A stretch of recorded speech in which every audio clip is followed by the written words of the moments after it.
This is going to be one of those jam-packed episodes considering there's so much going on in the Hedera ecosystem this week.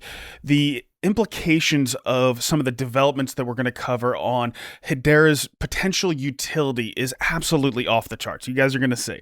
Welcome back. I'm Brandon, the HBAR Bull, here once again to bring you the latest in the Hedera ecosystem. But as always, none of this is financial advice. Use it for entertainment or educational purposes only. So the first thing we're going to dive into is a new product that's being brought to market by the Hashgraph Group that, again, could have massive impact on Hedera's potential adoption.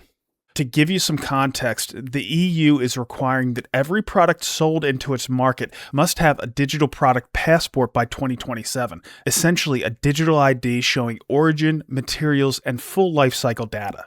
The product, called TrackTrace, built by the Hashgraph Group on Hedera, is designed to power that shift. It tracks products from origin to end of life and anchors the data on our favorite distributed ledger so compliance can be proven, not just claimed. Just as important, a familiar name, PwC, is partnering on enterprise implementations. That means this isn't just a proof of concept, it's regulatory infrastructure.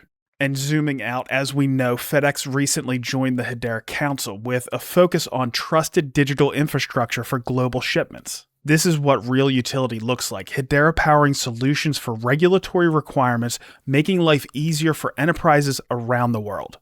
This is why I love to see Big Four consulting firms using Hedera. So we've had PwC and Deloitte, as well as KPMG India, all building on Hedera. Ernst & Young is the other of the Big Four, and I haven't seen any direct connections with Hedera, but who knows, they might be working with Hedera behind the scenes. But either way, 3 of the Big Four is absolutely amazing. Now, I've done 2 interviews, one with PwC and one with Deloitte, but those were for something completely different. It was in the regenerative finance space. This is supply chain. So what we're seeing is when enterprises need a solution, in this instance that we just talked about, it's a regulatory hurdle that enterprises have to get over. They've developed a solution with Hedera. And then the next time they need a DLT for something, they might just go with something that they're familiar with. Shocker there, right? They'll go back to Hedera because it's provided solutions for them in the past. This is what we want to say. And of course, it's not just about these huge, massive consulting firms in the Big Four.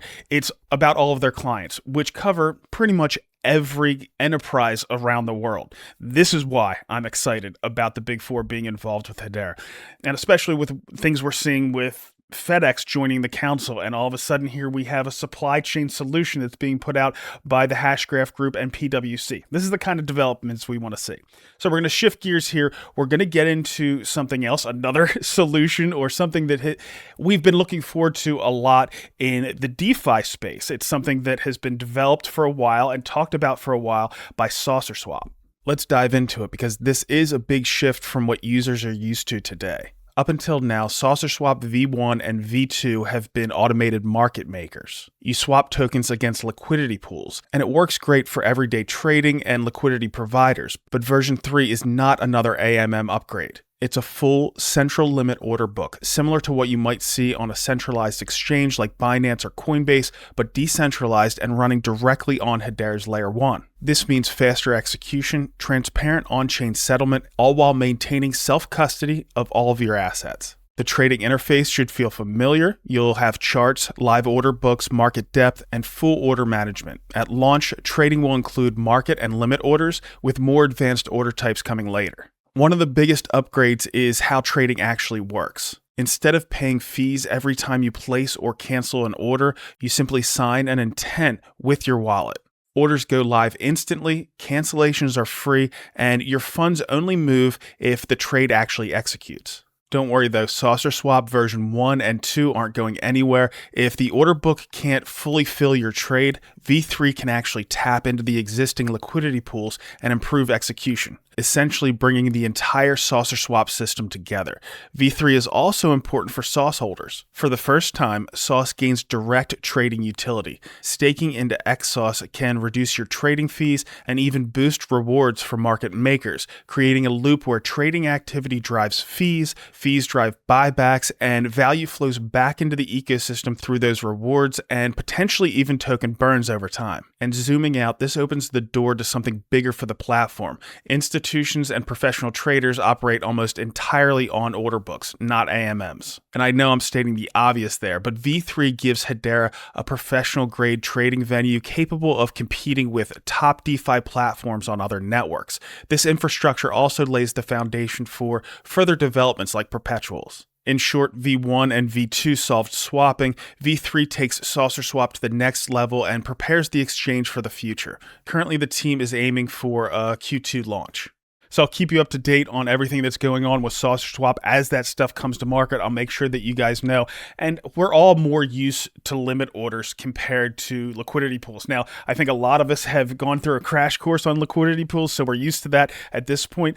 But I think these limit orders are going to be really important, not just for us, not just for the degens, but also for the enterprises, as we mentioned there. So the next thing we're going to dive into is the HBAR-backed ETF, HBR. So this week, we've seen over 10 million HBAR in inflows, bringing the assets under management or the HBAR under management in that ETF to over 551 million HBAR, or 1.1% of the total supply of HBAR. I also took a look at the volume on this, and it's been holding up fairly well at about 60,000 shares per day, showing that there's plenty of volume in the ETF to maintain that decent liquidity. So the fundamentals for the ETF are doing well, but HBR has also caught the attention of the BSC news account, which has over 1.3 million followers. They put out an article saying that the ETF has attracted 1.3% of the roughly 43 billion tokens currently in circulation, drawn from the total supply of 50 billion HBAR. And that's the difference between the 1.1 and the 1.3. I opened up here talking about the total supply of HBAR, but they're looking at the circulating supply, but both numbers are impressive. They go on making the point that for a fund that's only been around for 4 months, those numbers carry more weight than they appear. The Bitcoin Spot ETF showed a similar pattern early on, steady institutional accumulation, gradually tightening available supply. They highlight that the difference here is the scale. With HBAR's market cap around 4.2 billion versus Bitcoin's in the trillions, even modest inflows have an outsized impact on token availability. Analysts point out that if additional HBAR-focused ETFs get approved, the combined absorption could meaningfully tighten the available circulating supply. There are currently 15 active HBAR ETF filings under review at the SEC, including firms like Bitwise and Grayscale.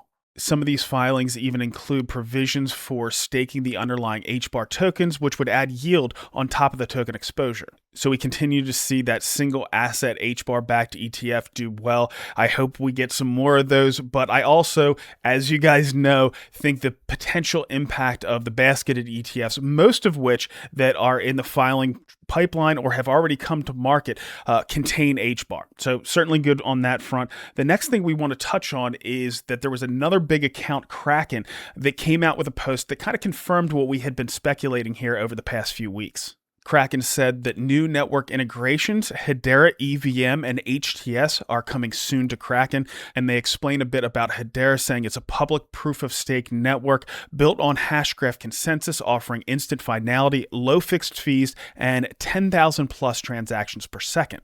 Considering they're an exchange, I take them saying that they're integrating EVM and HTS to mean they're going to support both native layer Hedera token service tokens, as well as tokens spun up using the smart contract service like ERC20s. And this is just more evidence that we're going to see some Hedera tokens listed on Kraken. Now, the thing that I get most excited about for this is we have some great tokenized businesses and tokenized products in the Hedera ecosystem. So I'm thinking about Galaxy and SaucerSwap and Kabila, Centex. You can just go on down the line. There are so many great world-class tokenized businesses on Hedera, but we've been in this walled garden, and this exposes it to so many more people. So I'm certainly excited about that. But we are going to shift gears here. We're going to get into your questions with the director of the Hedera Enterprise Adoption Team, Rob Allen. So, Rob, we're going to jump into some questions here. We got some fun ones for you from the community this week. The first few come from Celestial Being. He's in my token-gated HBAR bull world, and that's where these questions come from. So we're going to jump into it. The first one's really fitting considering that. So he asks, when are we going to see a Sharky NFT collection? It sounds like a retirement gig, right? It sounds, I'm not ready to retire. I've thought about it for a number of years, but I've never really worked out how best to do its service. We were talking with the Kabila guys a year or so ago about a series of my shark photos, because I've been photographing sharks for decades. I do have thousands and thousands of shark photos, but that never really came off. There was some discussion a couple of years ago about NFTing art and photography. That would have been something that would have been fun to do, but I don't have the time. It's really hard to carve out time for other things. But I wouldn't rule it out. There are lots of NFT-based projects that I'm interested in, not kind of old school NFTs, but where NFT truly means non-fungible tokens. So there are things that are in and around some of my projects where I keep on thinking, yeah, that would be a really good use of NFT technology, but I haven't quite got there yet. Yeah, well, I've enjoyed the whole process. Obviously, I have the Bulbarian NFT collection. Yep. I had to kind of be talked into doing that, but just the process of creating the art with the artist and then launching it, having all the excitement around that, and now actually the utility. So, of course, I have that token-gated world. I was saying that that's where this question came from. And really appreciating like the power of Galaxy, having a Web3 native social media platform. And I've enjoyed bringing them value or trying to bring them value, doing exclusive stuff, throwing stuff. I just put up a Dovu interview, early access, things like that. So it's given me a new appreciation for an area of the Web3 world that I really just hadn't gotten engaged with before. Yeah, I've got wallets and wallets full of NFTs from the over the years. I didn't want any of mine to be the dust or shrapnel in someone's forgotten wallet. But if there is true utility for it, then absolutely. Yours are some of the best, I have to say.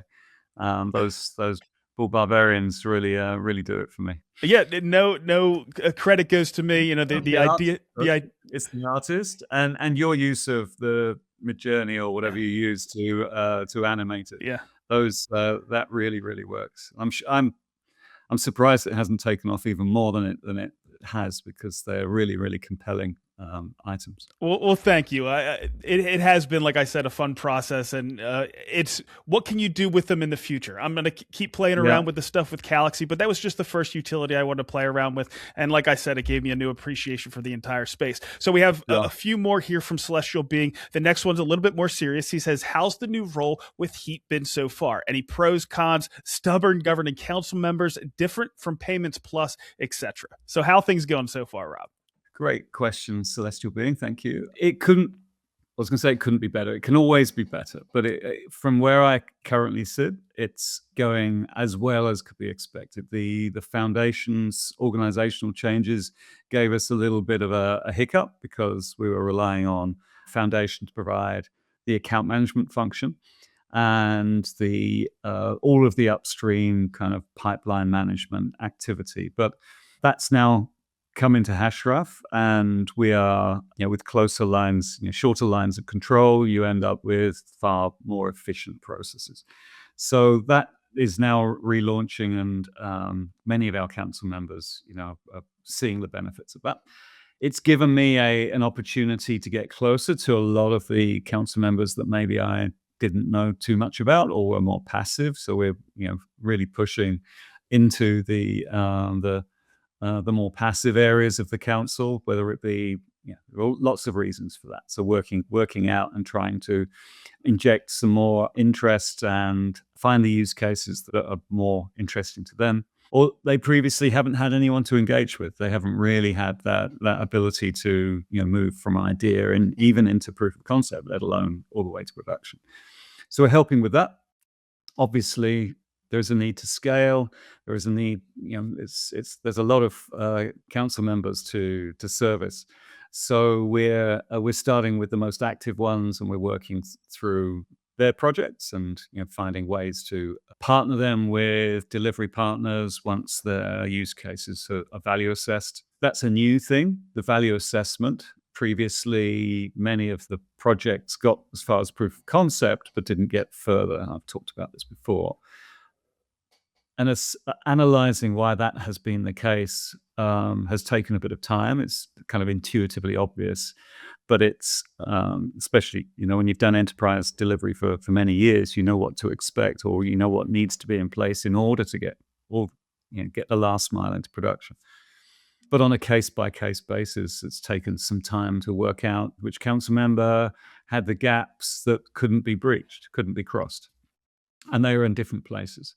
So finding a way to ensure that we have consistent and common processes that enable us to provide as much support with limited resources to as wide a range of the council members as possible has been something we've been working a lot on. And one of the things I'm most excited about is, and this is kind of under Mance's strategic guidance as well. Mance set a strategy when he took over as council chair that we were going to create more value for the network, more value for the council members, and more value for the ecosystem partners that within which we're working. So finding those points of value, not only the process for assessing value, so that we only do things which add value to the network and to the partners and the council members, but also how do we build up the stack, as Eric and Mance have said publicly. So where are the points of value in the stack that we want to build to? And from my perspective, from a heap perspective, that's finding the greatest range of commonality, problems to be solved across the greatest number of council members. So it's not always the first use case. It's not always logistics or identity or sustainability or AI, because that's probably their first thought. What's the second or third thought that they all have? So that is an area that we're looking at as well, and a few are emerging as very strong contenders. And over the course of the next few weeks, we're going to be drilling down into that to work out exactly how we prioritize that, whether we partner, whether we build, how we ensure that we have lighthouse projects within the council that council members can come together on and contribute in terms of feedback and accelerated product delivery. So all of those things are happening, and that's what keeps me very, very excited about this space. Well, Rob, I will say that you've worn many hats, as we've talked about in this space. You've been a council member representative. You worked with the Hedera Foundation. You worked with the Hashgraph Association. I think this is the best fit for you that I've seen, considering your passion for everything that's being built in the Hedera space. I think this is a good place for you to land. And I think even though we've seen tremendous strides from you and value that's come to the network, I think this is where we're going to see the most value come from you. And I've gone through a similar journey. I mean, I've been a builder with Twigital. I've done this kind of thing with getting the news out about Hedera. I've done HBAR Wine, but I have a project that I'm working on right now that I think is probably going to be my best fit, but time will tell. But it's good to try different things, work as hard as you can in each one of those roles, but eventually you find the sweet spot, right? Yeah, and you said it. It's a journey, and experience counts. And you can't go straight in and solve all the problems straight away. You have to carry the scars and sometimes the fresh wounds of those experiences in order to have learned from them.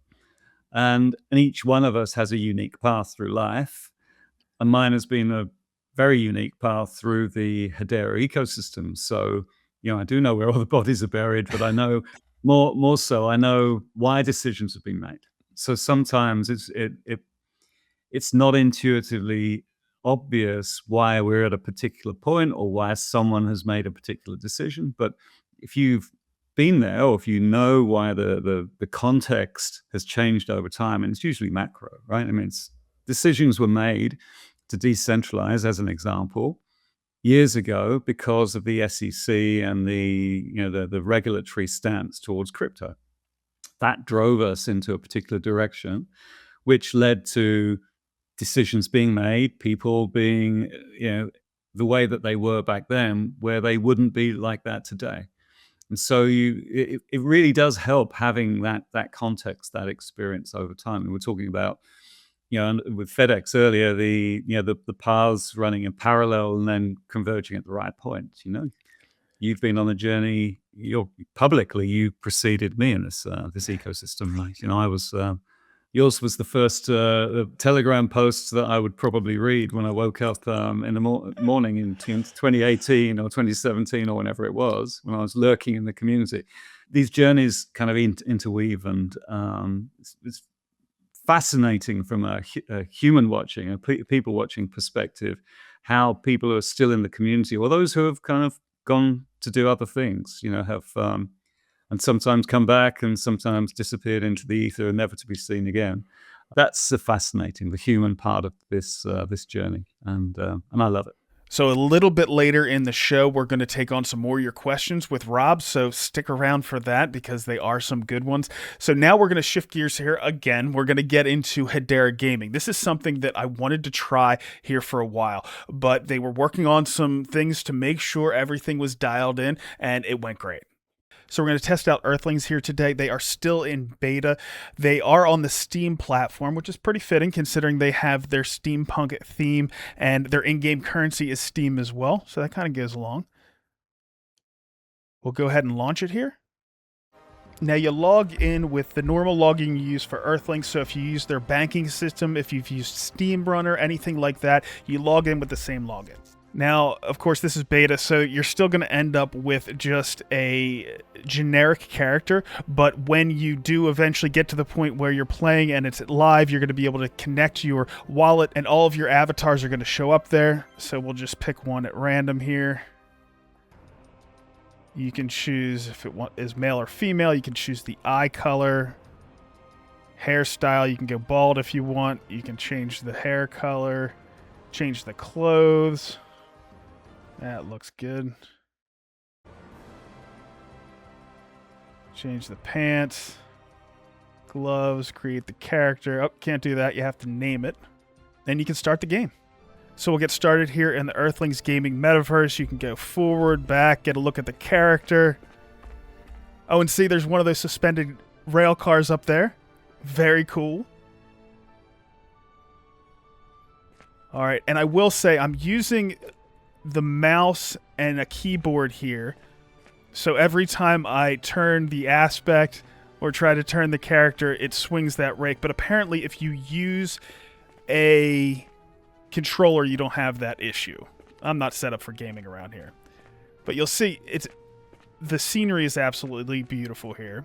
The buildings are awesome. And of course, those are all going to be NFTs for people that are in the space. Same thing with the avatar. Those are going to be NFTs, as I mentioned before. You see you have some statues there. You got Grelf there on the right. Got some bikes. It's just some place that it looks like I would want to live. It's really neat. The lighting looks awesome. You can see the shadows there. We'll go down this way. Am I crossing a little stream here, a river? Yeah, very cool. Got some trash in there they need to clean up. But we'll take a walk down here. It looks like they have some little hills and stuff. And I guess that's another rail track. An elevated train, I guess. Now, I don't know if I can go off-road here. We'll go ahead and take a look at it. Try to cross. Now, when you first come in here, it's going to be mostly exploring, but they're going to have all kinds of little quests. I think they already have a arcade where you can go in and play games. So, yeah, looks like you can go off-road here. Oh, there's a little pond. Can I walk through the water? Well, there you go. They don't limit you here at all. Very cool. No, it looks awesome. Well done to the Earthlings team. Of course, like I mentioned, this is still in beta. They're still working on it, but I think they should be really proud of themselves. Look at this. Looks amazing. Well done, guys. Sticking with gaming, we have another team that's building in that space that is Legends of the Past, and they're making some bold statements. I have something I want to share. I think the big thing for us, everyone needs to watch out is I'm just gonna say very calmly, very chill, that 2026 is gonna be a really big year for LOP. Everyone needs to be watching out for us and keeping an eye, because there is going to be some really exciting things that's going to happen. And so make sure that you're following us on everything. And as you saying, this is really early, everyone. This is like super early beta testing. And this is, again, just the beginning. Next, we're going to get into something that I've been really passionate about for a long time, and it boils down to micropayments. I've been talking about the potential for Hedera with micropayments from the very beginning, but there's a new twist, right? Agent-to-agent payments, Agentic Commerce is the thing where we could see Hedera micropayments really take off. The CEO of Bitwise quoted the Stripe annual letter saying, "In our view, agents will most likely soon be responsible for most internet transactions and will need blockchains that support more than 1 million or even 1 billion transactions per second." So Hedera needs to make a mark in this space, and the public network, Hedera, could shard to a few hundred shards and actually handle the transaction volume they're talking about there. So you could have a few hundred shards, and that would get us into the millions of transactions per second. Or you could have a fair amount of Hedera shards on the public network taking some of the load for Agentic Commerce and some of the load being taken by the private versions of Hedera in hash spheres. Either way, the algorithm that underpins both of those things, Hashgraph, is the most efficient DLT algorithm out there. It hits the limits of what's possible with a DLT on the internet. And the unique token that's built on Hedera is HBAR, the native token of the Hedera network itself, and it's cheaper than all of the other tokens that are built on Hedera. It's 1/100th of a cent to do transactions compared to 1/10th of a cent. I know that I've talked about this a fair amount in the past, but I am pretty passionate about it. Now we're going to get to another one of our interviews. It's from one of the oldest builders in the Hedera space, and that's Hashport. We have one of the OG HBARbarians here today, Jesse. He has been in the trenches with me from the very beginning. He's been with Hashport here for a while, and they have some new features coming out. Jesse, welcome, buddy. Yeah, thanks for having us, Brandon. Happy to be here and to share some updates for the ecosystem. Yeah, well, we had you on a little while back talking about the Hashport Faucet. Before we dig into what you're looking for here today, can you just walk us through what the faucet is and what its goals are?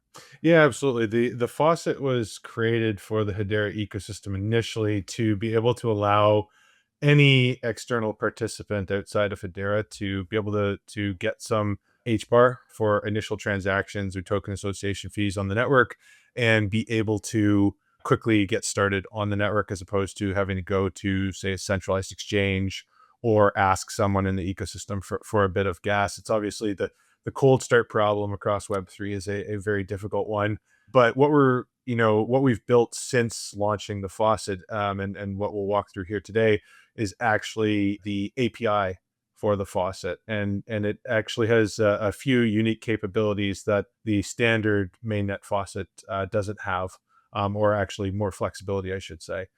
So typically with the mainnet faucet and having standard users from all different networks being able to try and access that, there were some requirements put in place on the faucet in order to prevent things like Sybil attacks.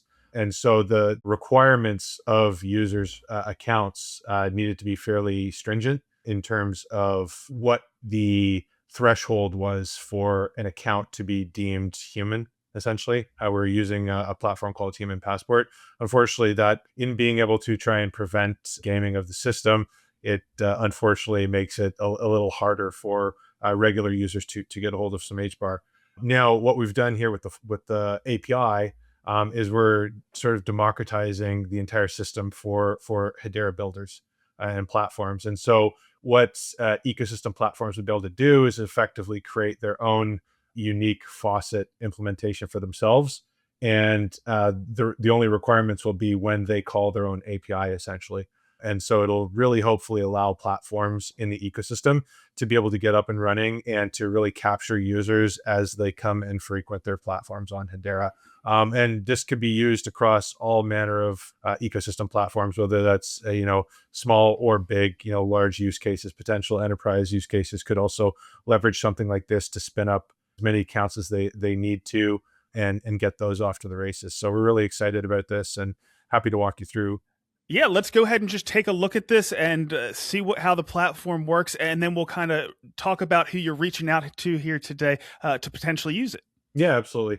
Yeah, so this is what I'm going to walk everyone through here is the partner portal for the API implementation, and any platform that ultimately decides to use the Faucet API will get their own unique terminal just like this to be able to quickly come in and effectively tune the faucet for their unique needs. Platforms will be able to fund their own faucet how they see fit and be able to adjust the parameters. So in terms of what we're looking at here, a platform will be able to come in once they get their own unique account ID that's provided by the team. Once they've reached out to us, teams can reach out to support@hashport.network or directly on X and inquire, and we can start the entire onboarding process for them. Typically, this will take, once all the initial agreements are put in place, typically around 24 hours to get this set up for a platform in the ecosystem. But once that happens, they'll receive an account ID,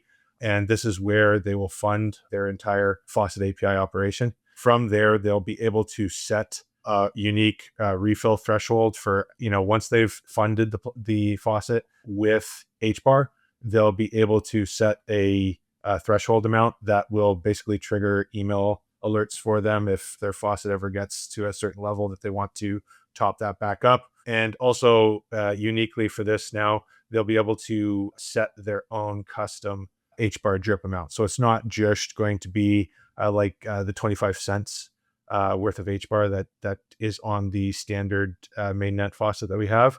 Platforms will be able to determine exactly how much they're dripping to their ecosystem, whether that's for an ongoing promotion or different needs in terms of onboarding users to a given DApp. If they need more or less dependent, they'll be able to do that.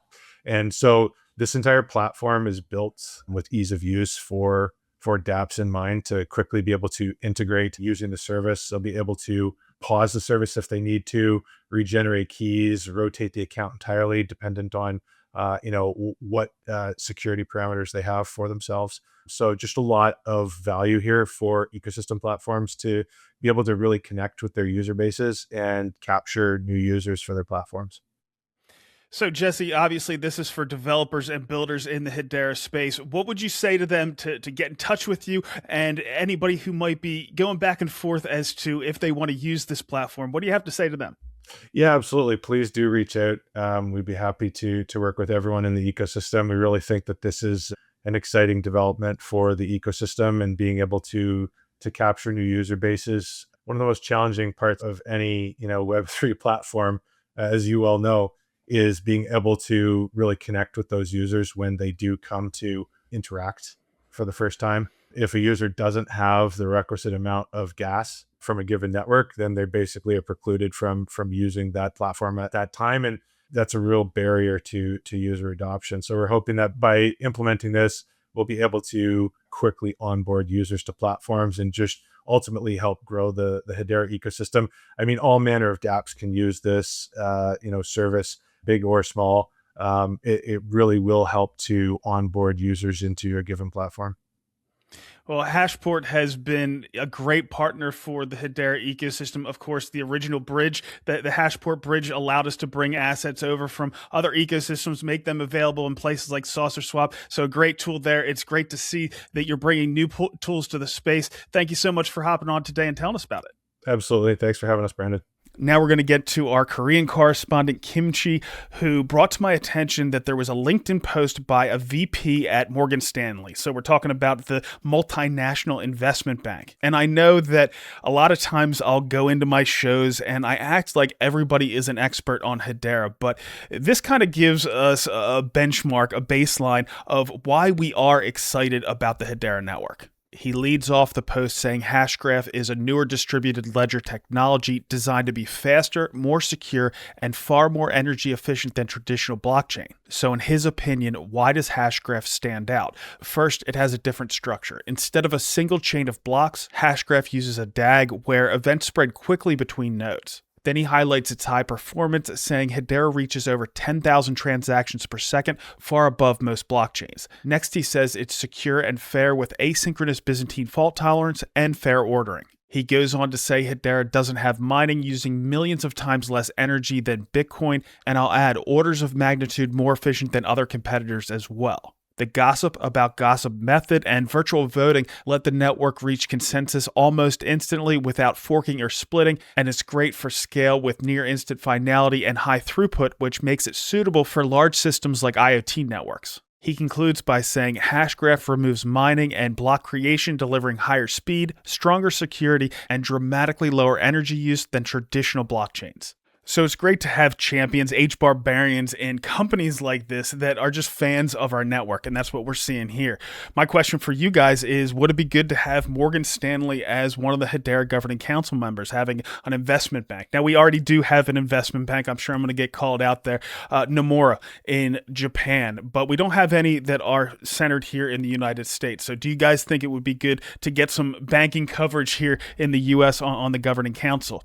Now, I don't know if Morgan Stanley is building, but this would be the right guy to do some building on Hedera if there were, but there are plenty of others. We already covered PwC, we have Deloitte, we have FedEx joining the council, and we're expecting them to be building on Hedera as well. But we also have governments, and that's what this next clip that we have from Genfinity is focusing on. A government, or at least somebody from the government, that has an awful lot of focus on Hedera as well. This is one of those breaking document days and did have some time to deep dive. So we're going to talk about a breaking document. I was digging through patent filings this morning and stumbled across a United States patent application describing a system for road usage charges. Think tolls, mileage-based fees, and automated payments across jurisdictions. Inside of this architecture, and the author is super interesting because he works at one of the high innovation arms at the United States Department of Transportation. But inside of this technical architecture, it explicitly names Hedera and Hedera Consensus Service multiple times as part of how this system, or this kind of system, could be built. So I want to thank Ryan for first digging that up and also for letting us use that clip. I love decentralized physical infrastructure, and that's what this is. Of course, making payments for tolls or whatever else is necessary on highways in the United States would be invaluable for Hedera, but there's a lot of other marquee use cases that is going on in the DePin space for Hedera. So we have Neuron. They're working in the drone and aviation space, but they're going to expand beyond there, and there's a lot of ways to be able to participate in the network that they're putting together. We also have CLSQ, which is doing transactional Internet of Things. Both of those different teams are going to be launching tokens on Hedera. Going to try to get some more information on that. We had BIA. Now, they do have a smart city in the UAE that they're developing. Now, in BIA's smart city, they're initially using Hedera for digital identity, but there's no question that that's a great jumping off point to integrate it into their physical infrastructure as well. This leads me to one of the things that I love about Hedera. We opened up today talking about a supply chain solution. Here we have DePin, we have payments, we have agentic payments, we have gaming. We're talking about all of these different places. Hedera is a multi-purpose network. It's providing solutions in all of these different areas. There's a lot of networks out there that are focused on one thing. And if they get beat out in that one thing, they're going to have an awful lot of trouble. So Canton Network is a great example. They're doing some great things in markets. I do think that Hedera can compete really well in that space. But if for whatever reason it doesn't work out, what are they going to fall back on? What is the other value proposition for that? Hedera, being a multi-purpose, again, has many different ways to win. And if you get a foothold in a few of these things and become the network for agentic commerce or for DePin or for supply chain tracking data, whatever it might be, You catch a few of those, and it makes you the destination where you can provide solutions for things that we haven't even thought of yet. So exciting stuff across the board. And speaking of which, I am going to jump back into something for our DGens. We have some updates around Bonzo's vaults. So we have a familiar face on here today. We have Brady. He is the CEO and the founder of Bonzo. That's the main lending and borrowing platform on Hedera. But he has some updates he wants to tell us about. Brady, thanks for hopping on. Yeah, no, thanks so much for having me. Yeah, we're excited to be able to contribute to the Bonzo protocol from Bonzo Finance Labs. We've received some incredible feedback from users as the Bonzo Vaults product has come into beta and made available for the Hedera ecosystem in January. If you're not familiar with Bonzo Vaults, they are automated liquidity management strategies where users can deposit liquidity into a vault and it's automatically routed and managed in a SaucerSwap V3 concentrated liquidity pool. So it participates in rebalancing, setting ranges for concentrated liquidity, harvesting yield on a certain cadence, and then auto-compounding and earning yield for users. And they're also permissionless, so users can actually participate in the current Hedera hackathon, build their own vault, and actually earn by deploying and making their strategies available to the ecosystem. There's two different types of strategies. There's a dual asset DEX strategy, which means users can supply both pairs of assets into a vault. It automatically, again, sort of routes, manages, rebalances, harvests. And then there is a single asset DEX strategy where a user deposits a single asset. It is paired with the other asset that is in a SaucerSwap V3 pool. So it may be something like depositing HBAR, but it goes to the HBAR Dovu pool in SaucerSwap V3. In that instance, you're depositing a primary asset, again, like HBAR, and then having it be routed to the SaucerSwap V3 pool. And a portion of it ends up becoming the asset that it's paired with. And that ratio changes over time depending on market conditions. It does the same thing as dual asset DEX in the sense that it's rebalancing that, trying to concentrate it at a certain range around the current price, rebalancing, harvesting. And so it takes away a lot of the manual maintenance that users have to do. There is still exposure to, some of the risks of DeFi when it comes to participating in concentrated liquidity pools across the space. Uniswap V3, SaucerSwap V2, Aerodrome, DEX protocols that offer this type of thing. There's the risks of impermanent loss and exposure to market dynamics as you're managing these positions within a pool, whether it's the vault or a user manually doing it. They're withdrawing, they're having to swap some liquidity, they're putting it back in, wrapping it around the current price range. And that volatility of price, depending on market conditions, is what really sort of dictates how actively managed a position has to be. Makes perfect sense. So, Brady, are these changes that you made, are they mainly like UI, UX changes so people understand it better, or is it actually with the smart contracts that are controlling this stuff? Yeah, so it's a combination of both. The majority of the changes here are focused around UI, UX. The team's been heavily focused around fast iterations based on user feedback and questions and great comments that we're receiving in the Discord around how to best express the information that's being conveyed by vaults. There's a lot of data points and the mechanics can be very complex. And trying to use that data in ways to make it easier for the user to understand what's happening is really important. And so from the UI UX side, we've had a number of changes that I'll jump into.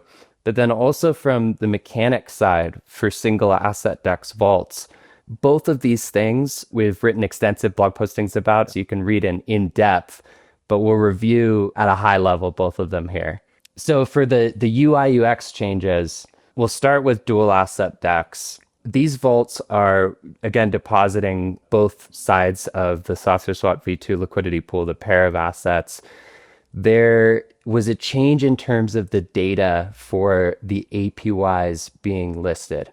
upon beta launch of Bonzo vaults for dual asset DEX, there wasn't a ton of data yet to display extreme precision in the APYs.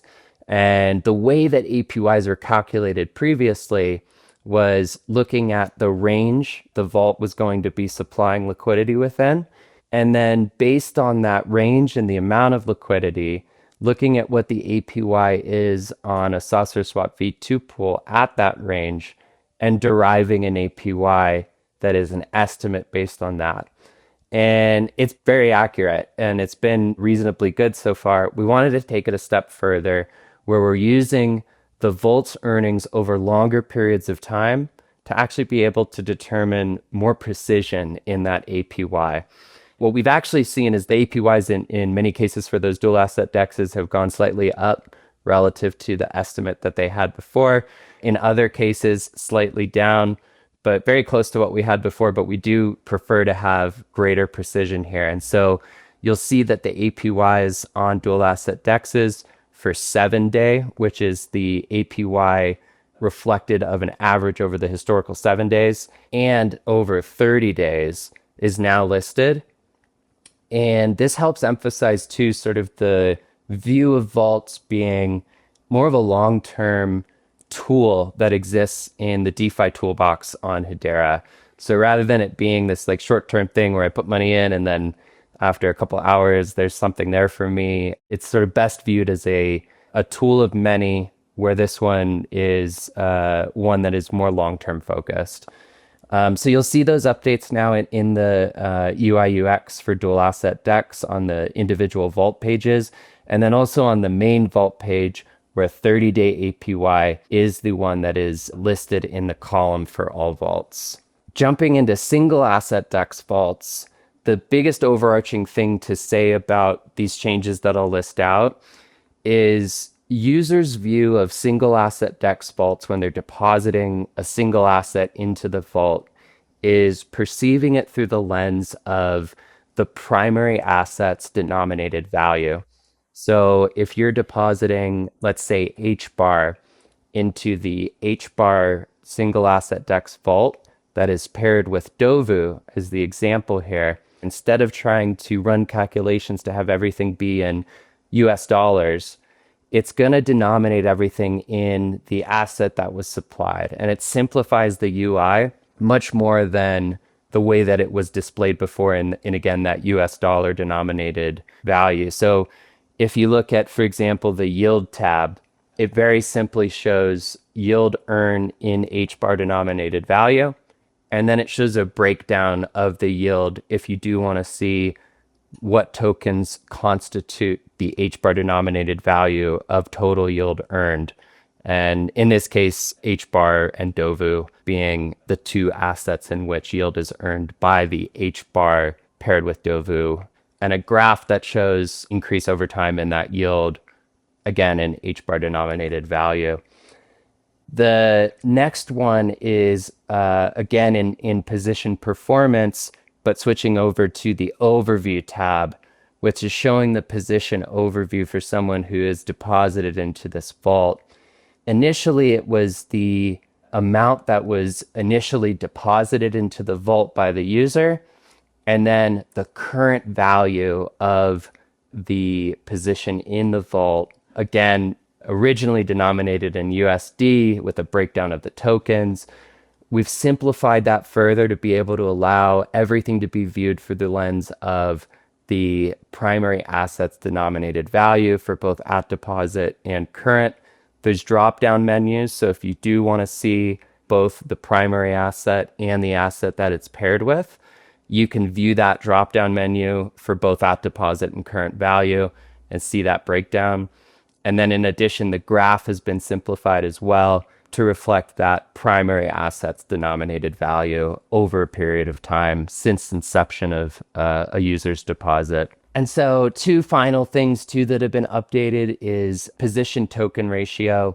This just is a more concrete view of the current ratio of tokens. Again, when you're in a vault, you have a ratio of the primary asset and the secondary asset, and that fluctuates over time. The vault intelligently tries to protect the primary asset and its inventory, and then fluctuates based on market conditions to try to get exposure to the price changes to mitigate downside or help experience upside. And it does so based on time-weighted average price. And then finally, in the historical data for each single asset DEX vault, there is a 30-day performance comparison. And this is a new addition of data that's been included. Some of the questions received from users in the community just around, while the vault earns yield, there is still exposure to the market conditions that we're experiencing right now.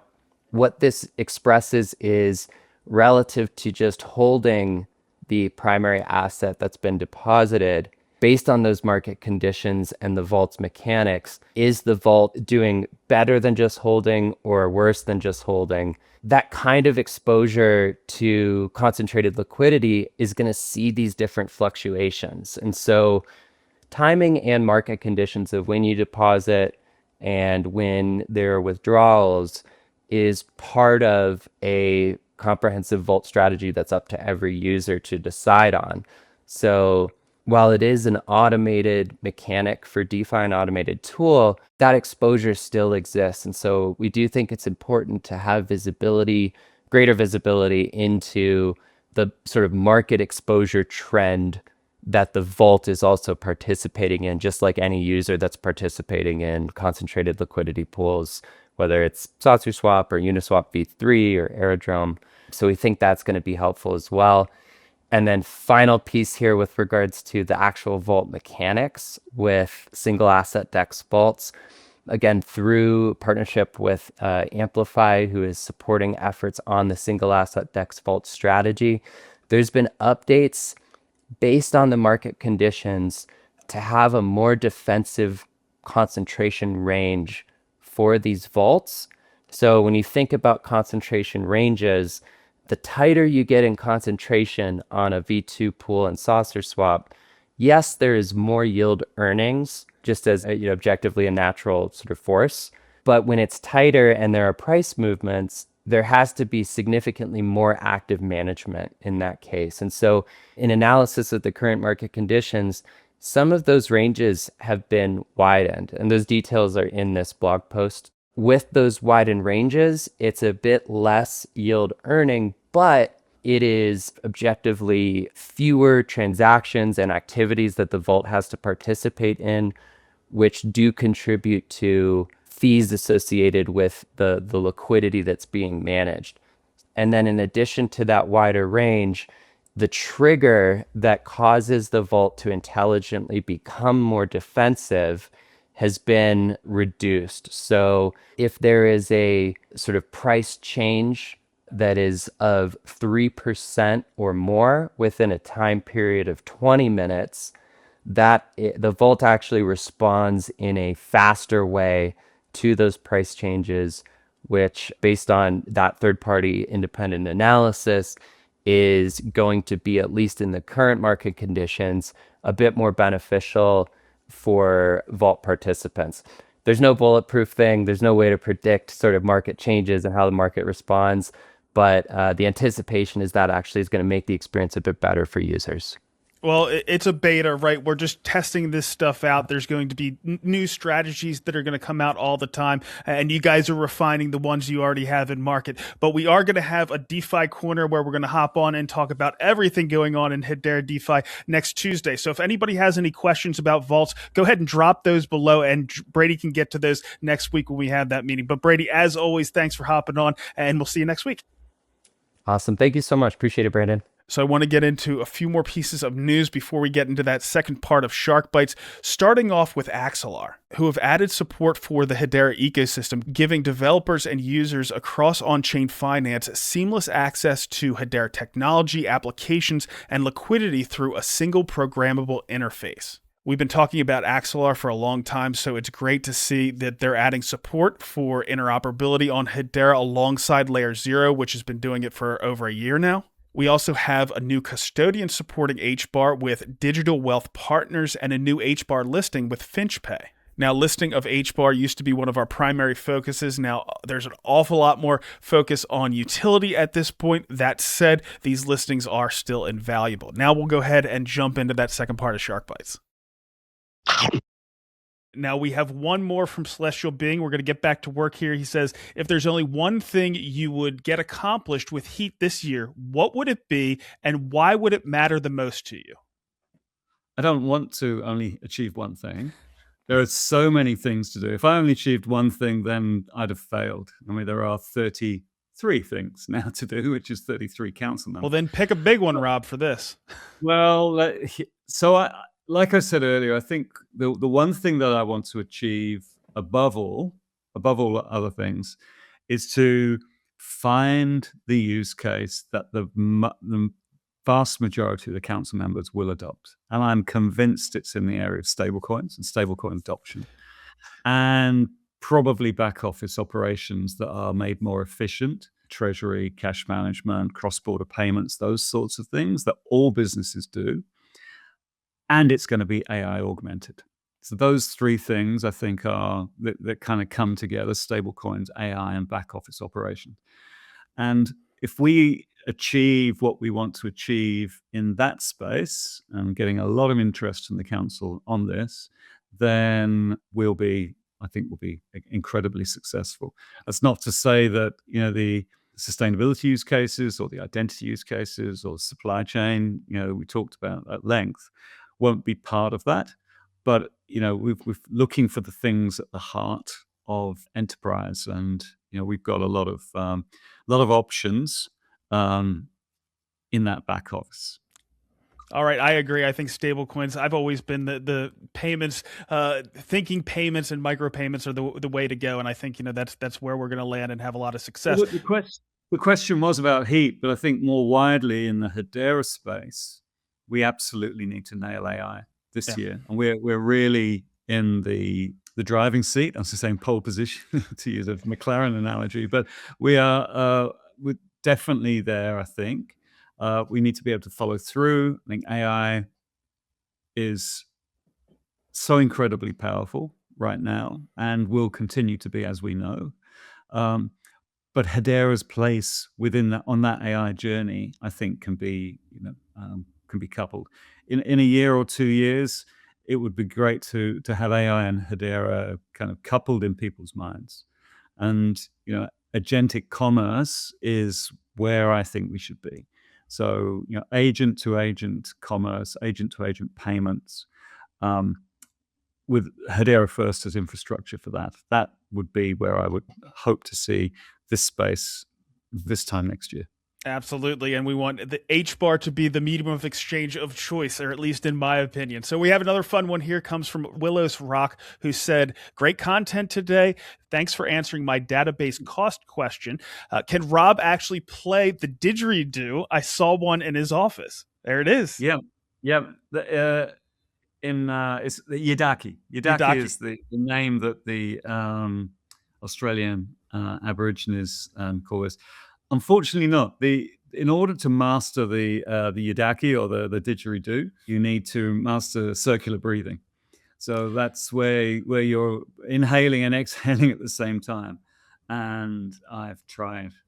I've watched. It's like rolling my R's. As much as I've tried to speak proper Italian, I can't roll my R's, and therefore I cannot do the proper Italian. I can't do circular breathing, and therefore it just sounds like I'm spitting through a tube. I was wondering that because I was looking at somebody that was playing it when this question came up, and I was like, it felt like it was the bagpipes, because obviously with bagpipes, you're continuously filling up that bladder and then squeezing the air out, and that makes the sound. But here, I couldn't figure out how they were doing that and making the sound continuous. So that's how they do it. That's crazy. Yeah, that's circular breathing. And I mean, there's something about the authenticity of the instrument within the culture, within the Aboriginal culture, and I feel a bit of a fraud even trying to use it.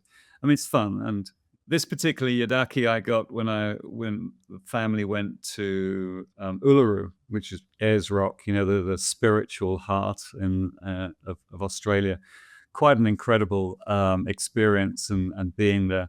So we needed something to mark the that journey, and what better than to have one of these amazing instruments, which are actually tunneled out by termites. They're not human kind of tunnel. They find the word, and it's the termites have actually chewed out the center, so it's kind of pre-made, and then they cut it and turn it into an instrument.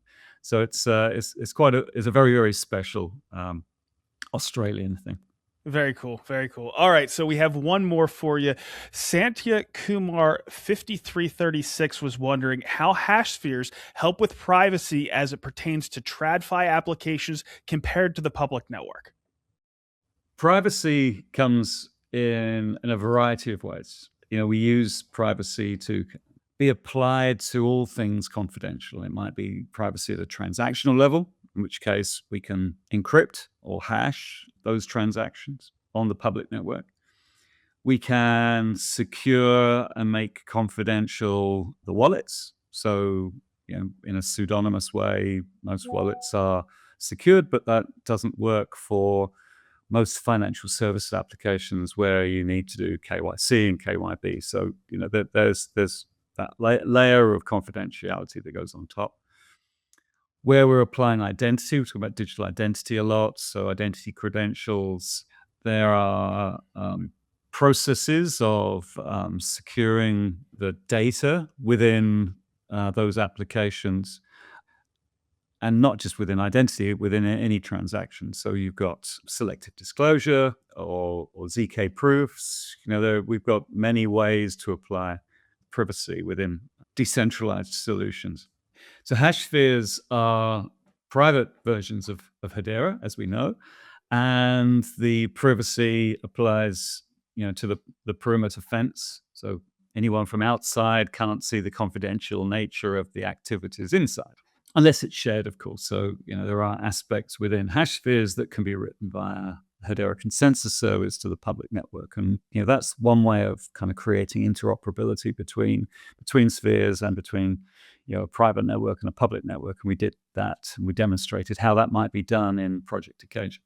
There are architectural ways to apply privacy and in a number of different ways, number of different layers, depending on the solution that one wants.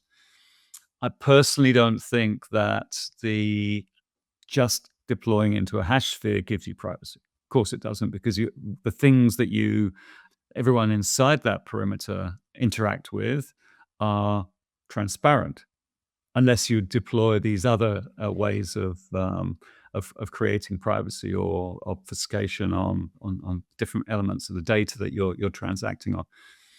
And there's a trade-off, right? So every time you kind of encrypt something and needs decrypting, there'll be some kind of latency addition or some, or another piece of code that needs to run to decrypt or reveal a piece of information that had previously been made private or confidential. And that's okay. I mean, that's exactly as it should be. We're designing new types of system based on decentralized technology, where the approaches that had been used previously when everything was, in a Web 2 kind of behind a Web 2 wall, no longer apply, or most of them don't apply. So we get the opportunity to recreate these things. But of course, experiences of the past carry forward into the current state, and therefore a lot of the ways of doing things are carried forward as well, which is where we get into a Web 2.5 state, where you kind of trying to recreate what you've already built, but in the new technology, and not always re-architecting and reimagining what these solutions might look like in a fully decentralized state.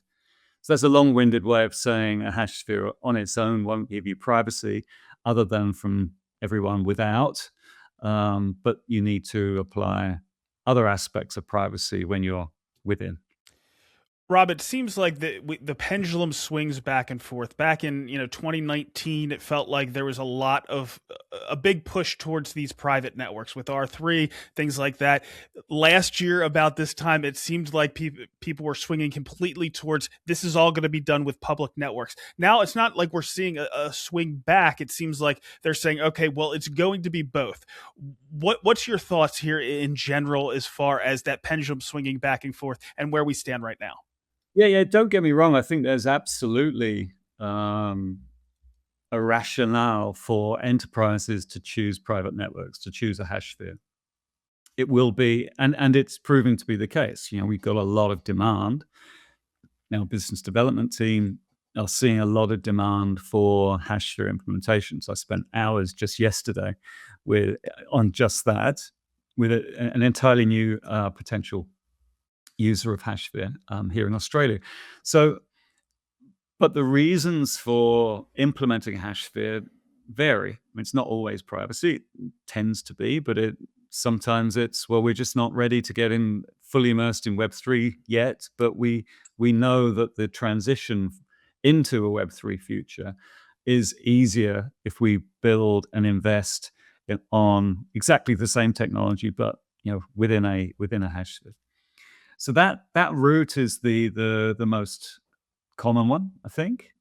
There is a recognition that there's a lot going on in the wider space that you need to interoperate with, and therefore the bridges, which tend to be the weak points in terms of cybersecurity, but need to exist. And so having control over the bridges, control over those potential weak points is really important to enterprise, obviously. And being able to effectively select your own set of partners, your own permissioned group with whom you are working with. There's always additional effort to onboarding, a new enterprise inside the perimeter and into the sphere. But the whole purpose of spheres is to actually be able to create them easily, to spin up a shared world and then tear it down again and create a new one. That's the vision, making it very easy to carve out a bit of cyberspace. That vision is now becoming reality. So the Hashsphere team are working very hard to actually accelerate that future state, and the bridges are part of that future state as well, especially between spheres, right? So you can create two spheres and then create the channels between them as well, or you will be able to.